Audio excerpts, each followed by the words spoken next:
kita ditraktir ya guru ini ya. Oke ya, salam bahagia bagi kita semua Bapak Ibu. Saya izin nama muslim Tegaluk ya. Saya CGP Angkatan 7 dari sekolah kita ingin berbagi kepada Bapak Ibu tentang budaya positif yang sudah saya pelajari selama pelatihan guru pembela. Jadi langsung aja ya, saya akan bagikan apa sebenarnya budaya positif itu. Nah, yang pertama yang bukan sudah saya sampaikan tadi ya, bahwa ini sangat penting bagi sekolah kita ya. Salam bahagia bagi kita semua dan kita yakini bahwa ini akan berdampak bagi sekolah kita ke depan. Nah, ini ya acara hari ini yaitu adapun target dari pemerintah yaitu supaya setiap guru itu dapat memahami pentingnya memulai kebutuhan belajar. Nah, saya ingin berbagi kepada Bapak Ibu bahwa kebutuhan belajar ini sangat penting bagi peserta didik kita. Supaya setiap perlakuan yang kita berikan itu menjawab kebutuhan mereka, menjadi solusi bagi pembelajaran mereka. Baik itu masalah kesulitan belajarnya, bagaimana mereka supaya meningkatkan berpikir kritisnya.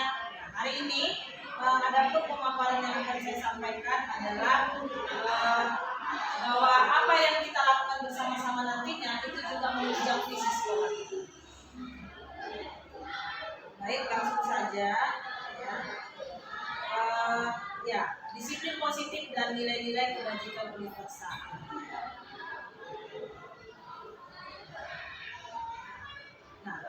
Nah, sebagai guru ya Bapak Ibu, kita juga meyakini bahwa apa yang sudah selama ini kita berikan kepada anak-anak, tujuan utamanya itu adalah bagaimana memberikan pilihan yang terbaik bagi anak didik kita. Jadi kita sebagai guru harus mampu dapat memberikan respon positif bagi peserta didik kita, sehingga mereka dapat melakukan hal-hal yang lebih baik lagi ke depannya melalui pembelajaran khususnya di sekolah kita. Jadi gimana Bapak Ibu, apakah kita bisa bersama-sama melakukannya itu dulu ya, kita sepakat dulu ya. Kemudian siapa yang sesungguhnya memiliki kontrol dalam hal ini? Yang pertama, kita mencoba mengubah orang agar dapat berpandangan yang sama dengan kita. Ini tidak mudah ya Bapak Ibu ya.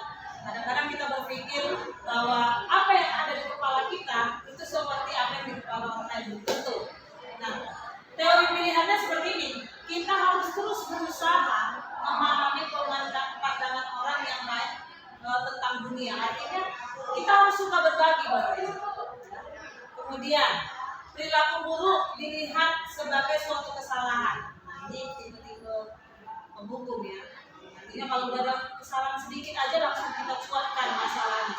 Nah, ini sebenarnya hal yang tidak baik dan jangan menjadi budaya di sekolah kita. Nah, semua perilaku ada tujuannya, pasti. Anak-anak datang, mereka tujuannya masih untuk belajar.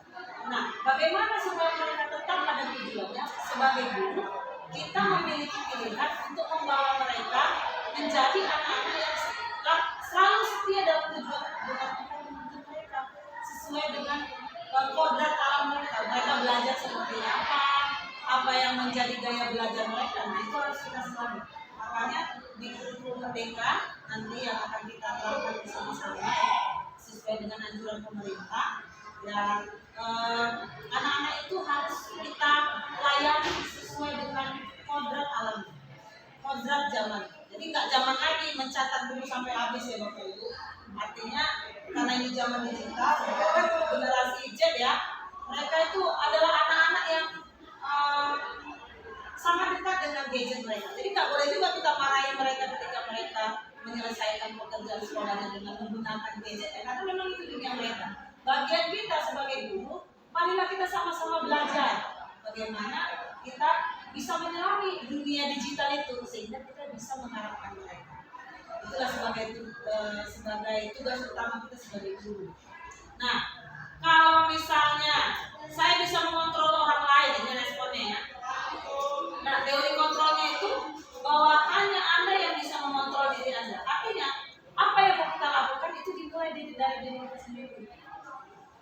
Artinya kita nggak bisa mengubah keadaan kalau kita nggak bisa mengubah diri kita sendiri terlebih dahulu. Jadi sini konsepnya ya. Kemudian pemaksaan ada pada saat rujukan gagal. Misalnya responnya seperti ini. Kita perlu berkolaborasi. Seorang anak ya, itu tidak bisa mengubah sekolah ini dengan adanya pendidikan guru penggerak yang saya sudah ikuti saat itu. Saya butuh Ibu Agustina, saya butuh Ibu Pipi di pelajaran seni budaya ya Bu Agustina di pelajaran matematika. Saya juga butuh Ibu Nur Samsia, apalagi Pak Tarigan sebagai guru agama dan guru-guru lain dan semua kita yang ada di ruangan ini. Artinya ini yang mau kita lakukan, memberikan disiplin positif, budaya positif bagi sekolah ini. Kita perlu berkolaborasi. Saya perlu informasi dari Bapak Ibu semua.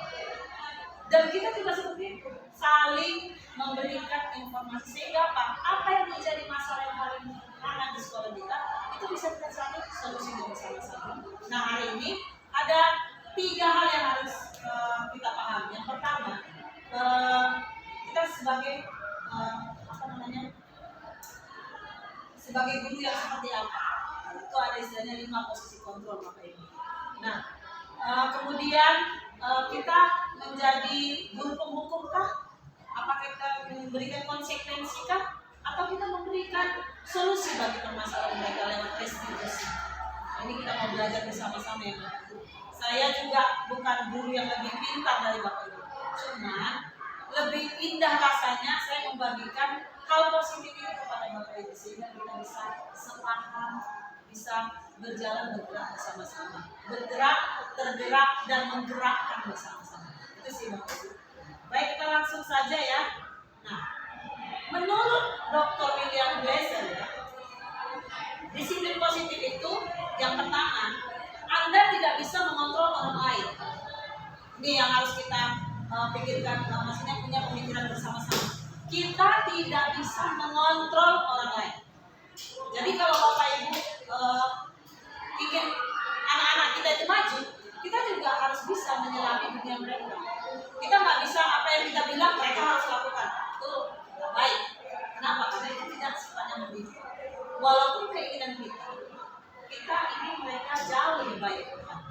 Nah, jadi kita hanya bisa mengontrol diri kita. Nah, kita berperilaku baik itu dimulai dari diri kita sendiri. Kalau kita bilang sama anak-anak ya Bapak Ibu, anak-anak Bapak Ibu semuanya nggak boleh terlambat. Sementara kita datangnya terlambat. Atau kita bilang kita harus disiplin anak-anak Ibu bawa buku pelajaran setiap minggu masuk gitu ya. Terus kita hanya datang bawa handphone kita, ada gadget kita dengan alasan bahwa pelajaran kita ada di dalam gadget kita. Padahal kita harus punya absensi, apalagi ada catatan-catatan kita seperti jurnal gitu ya, apa saja yang sudah menjadi perkembangan di kelas kita. Nah, itu hal-hal yang sangat kecil memang, tapi itu dilihat banyak orang, terutama peserta didik. Jadi kita harus mencontohkan hal ini supaya ini menjadi budaya bagi kita dan nah ini perlu yang namanya keyakinan kelas. Nanti akan saya jelaskan ya. Nah, semua perilaku memiliki tujuan pasti. Ada teori motivasi namanya. Kenapa? Karena setiap tindakan pasti ada konsekuensi. Setiap perilaku buruk pasti ada hukuman. Ada aturan ya. Mungkin dilanggar ya, ada seperti itu. Nah, bagaimana untuk menghargai diri sendiri? Kemudian ini akan menimbulkan nilai-nilai kebajikan universal yaitu keyakinan kelas. Nah, tujuan utamanya ini Bapak Ibu, budaya positif itu melahirkan keyakinan kelas yang menjadikan pemahaman bersama bahwa setiap aturan yang kita bentuk bersama-sama itu bukan menjadi satu mono ya. Ada yang ada yang bilang gini, kalau aturan dibuat itu untuk dilanggar. Nah, kita harus punya paradigma jangan seperti itu. Aturan dibuat bersama-sama itu untuk kita lakukan, kita patuhi bersama-sama lewat keyakinan khas. Jadi hari ini kita mau lakukan bersama-sama ya. Ada 5 posisi kontrol sebagai seorang pendidik. Yang pertama tipe penghukum, yang kedua pembuat rasa bersalah, Kemudian ada guru yang memantau. Saya kasih contoh ya. Dan yang terakhir, nah ini diharapkan pemerintah, guru sebagai manajerial. Artinya kita melakukan sesuatu atas dasar kesepakatan kita bersama, dan apabila dilanggar kita berusaha untuk mencari solusi dari pelanggaran yang dilakukan si A. Itu apa yang bisa kita lakukan? Pertama sekali kita harus yakinkan mereka bahwa ketika mereka ke sekolah itu tujuannya satu, belajar hal-hal yang baik, terutama perilaku yang menunjukkan nilai-nilai kebajikan universal yang akan mereka lakukan bersama-sama. Baik Bapak Ibu, apa saja? Oh ya, ada satu lagi nih. Di dalam posisi guru sebagai manajerial ada namanya segitiga restitusi. Nah ini adalah apa namanya? Sebagai strategi kalau menurut saya, strategi untuk menstabilkan identitasnya di langkah-langkahnya. Kemudian validasi kebutuhannya. Nah, misalnya contohnya gini Bapak Ibu, kalau misalnya ada anak terlambatnya luar biasa, udah setengah jam gitu, otomatis dia sudah melanggar peraturan sekolah. Tapi kita harus cari tahu dulu hal apa yang menyebabkan dia terlambat, tanpa harus membuat dia merasa bersalah. Setiap waktu dia lakukan itu. Nah, solusinya bagaimana? Nah itu, kita pikirkan solusinya. Jangan jadi orang yang menghukum tanpa harus melihat latar belakang. Ada baiknya, ya, kita menanyakan keyakinannya. Contohnya gini, kita kan sudah sharing ke orang tua ya, bahwa masuk sekolah tepat 7.30. Maksimal anak-anak udah berada di dalam kelas 7.30. Jadi orang tua harus mengantarkan mereka minimal 7.15 lalu sudah tiba di sekolah. Kenapa? Karena ini akan membuat satu pembiasaan bagi anak-anak sehingga mereka bisa berlaku positif, yaitu dengan menggunakan disiplin positif mereka. Nah, bagaimana menstabilkan identitas? Kita panggil anaknya Bapak Ibu, kita panggil dengan tidak menimbulkan dia merasa bersalah. Jangan pernah mempermalukan anak didik kita di dalam kelas, itu sudah membunuh karakter. Kita panggil dia dengan bagaimana ya bahasa seorang ibu ya, bagi kita, bagaimana kita memperlakukan anak kita di rumah. Jangan kita sebagai orang-orang yang menghukum tanpa alasan. Kemudian kita tanyakan kepada dia, apa yang menyebabkan dia seperti ini? Kita buat listnya. Kita tanya apa saja. Kita bukan berarti kita menyampaikan bahwa dia salah dalam hal ini. Memang dia salah, posisinya dia bersalah, tapi kita mencari solusi. Bagaimana anak ini bisa ke depannya supaya tidak terlambat lagi. Mungkin di awal-awal agak sulit Bapak Ibu, tapi kita meyakini anak ini bisa berubah. Karena apa? Ada seorang gurunya yang bisa memberikan perubahan bagi dia. Dari kitanya gitu Bapak Ibu ya. Jangan kita merasa bahwa kita paling benar, dia tak layak untuk mendapatkan suatu nilai kebenaran. Kemudian, ya, apakah makna disiplin? Ini harus kita yakini bahwa disiplin itu artinya belajar. Sebenarnya arti disiplin itu adalah belajar. Jadi kita sama-sama belajar, Bapak. Ketika pun kita masuk ke dalam kelas, kita misalnya contoh agak terlambat 5 menit, kita belajar bagaimana?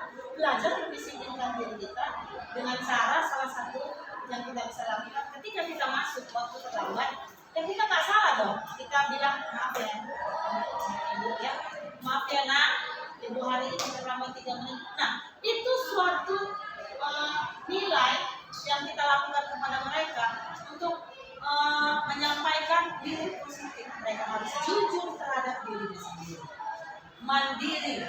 Kalaupun gurunya pun datang, mereka udah tahu mereka harus mengerjakan apa yang menjadi bagian sebagai siswa. Itu contohnya. Nah, kemudian langsung saja, namun dalam budaya kita, makna kata disiplin telah berubah menjadi sesuatu yang dilakukan seseorang pada orang lain untuk mendapatkan kepatuhan. Sebenarnya bukan ini nilai. Setiap orang